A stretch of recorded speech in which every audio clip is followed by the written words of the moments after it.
créer des espaces qui justement donnent de l'espace aux humains de se connecter à eux-mêmes, aux autres, à leurs projets, et pour pouvoir aller explorer de manière consciente et en profondeur à la fois ce qu'ils vivent eux-mêmes, ce qu'ils vivent en connexion avec les autres et ce qu'ils vivent dans la verticale avec leurs projets. Donc on pourrait se laisser aller à penser que c'est une relation distante. Ici, c'est une relation proche. Tiens, qu'est-ce que l'autre est en train de dire et qui résonne chez moi et qui me fait rebondir? La transformation n'a pas besoin de se mentaliser pour se faire. Là, pour le coup, dans mon aide, je suis allé jusqu'à me dire en fait non, l'organisation ne peut pas vivre sans moi, il faut que je la sauve.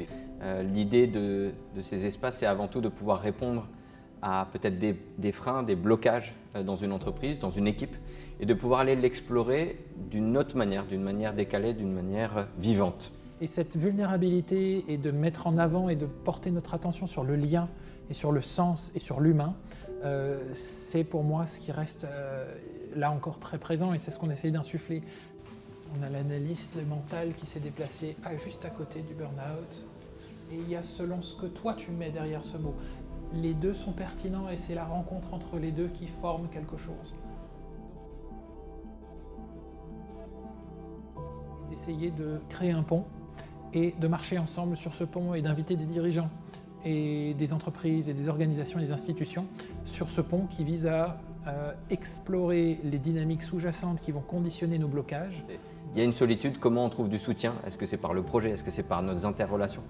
Soyez curieux d'emprunter des sentiers que votre entreprise ne connaît pas. C'est peut-être des sentiers qui ont lieu dans les communautés depuis des millénaires et que notre dérive civilisationnelle a oublié. L'idée, c'est si vous voyez ce message, de nous contacter, si ça a résonné d'une manière ou d'une autre, en fonction de ce que vous ressentez.